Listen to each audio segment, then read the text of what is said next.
So this is a car we worked on last month. It's running our Stage 1 Plus package. However, the customers complained a little bit about the wastegate rattle. Now, the wastegate rattle is unfortunately due to the design of the turbocharger. That's why you hear the noise. We're gonna let you hear the sound of the wastegate rattle so you know what it is, and then I'm gonna explain a little bit what causes the wastegate rattle and what the solution is for it. So the wastegate rattle, you'll mostly hear it in comfort mode. You don't tend to hear it in dynamic mode. So hopefully we can...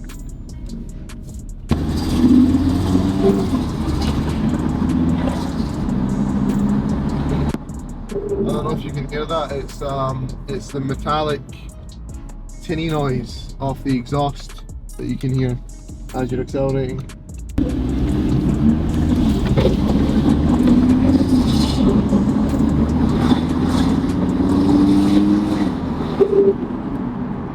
Right, I'm going to show you the turbocharger of the car and hopefully try and explain to you guys why these cars make this horrible wastegate rattle.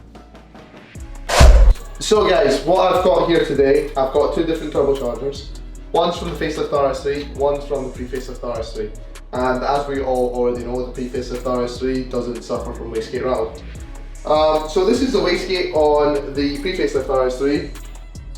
Just grab this torch. This is the actuator, and that is the wastegate itself on the turbo. The wastegate's job is to control the boost on the turbocharger. So on the pre-facelift RS3 is you've got a wastegate that's usually in the close position, and you've got a boost actuated wastegate on this side. So when boost pushes against this spring, there's a spring inside this wastegate, it opens the wastegate. So it only opens the wastegate if the car detects boost. So on idle, on low throttle, on part throttle, in part throttle conditions, there's going to be no boost. That means the wastegate's going to be closed. On this side, we've got the facelift RS3 turbocharger, and as you can see here, that's the wastegate, and the wastegate here is open. So on the facelift cars, the wastegate's in the normally open position, so that means it's always open, and you've got an wastegate actuator on this side, which is vacuum controlled. So when vacuum sucks on this area here, it pulls the spring and it closes the wastegate like that. All right. So basically, the reason why they did this, one of the reasons was for emissions. They want to have the wastegate open on cold start and in comfort mode, just so the cats can heat up faster, the car can get up to temperature faster. The issue you've got with the wastegate being open is it's not resting against anything.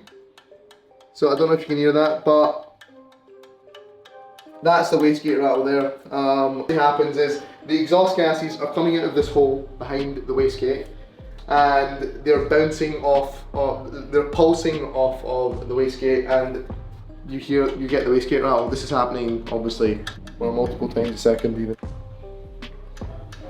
So that is what causes the wastegate rattle. This affects the 2017, 2018, 2019, 2020, 2021, 2022 RS3s. The 8Y RS3s have got a wastegate rattle patch on the cars from factory, so it doesn't affect them as much as the pre-facelift. So a lot of you will have also heard of a wastegate rattle patch. Now, what the wastegate rattle patch is, effectively you're asking the car, or you're asking the vacuum solenoid on the car to close the wastegate, mainly on cold start and part throttle. So that closes the wastegate and eliminates majority of the wastegate rattle noise. But as the turbo is not a boost actuated wastegate like on the pre-facelift RS3, it doesn't completely eliminate the noise because we still need the wastegate to operate normally for boost control. Our solution for the wastegate rattle on the RS3 is we take the secondary cats from the 2016 RS3 and we fit them to the facelift RS3s. So Kamal here is fitting secondary cats onto the car. We've tested these all the way up to 700 horsepower, and they are not a restriction up to 700 horsepower. Sound wise, the car's maybe 5% quieter, 10% quieter on overall loudness, but the wastegate rattle is pretty much eliminated.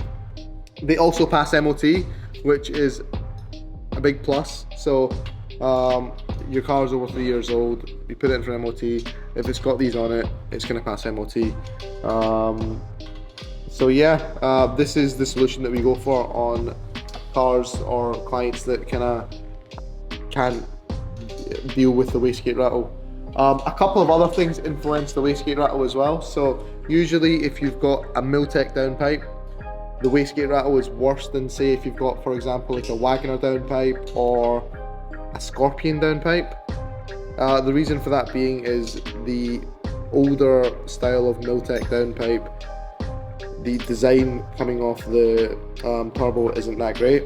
Another thing that influences the wastegate rattle is some people tend to remove the resonators in the middle. So if you've got the resonators removed, you will notice a lot more wastegate rattle.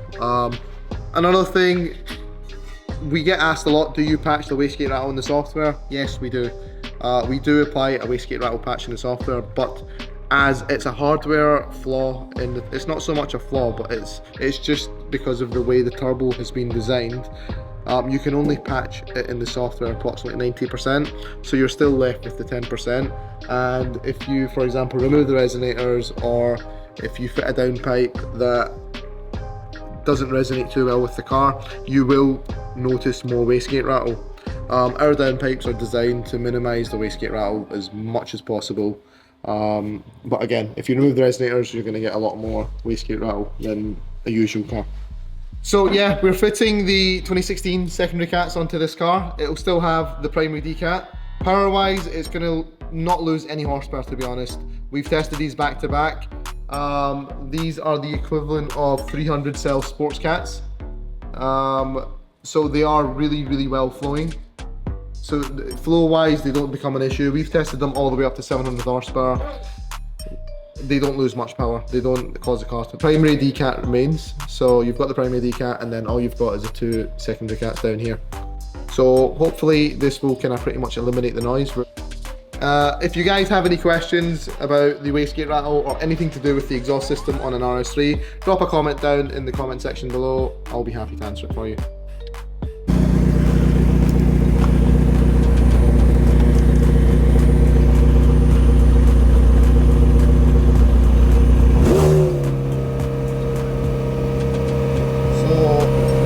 The oil temperature up to 80 degrees, and then it'll tell us the oil level.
Sorry. Off them out.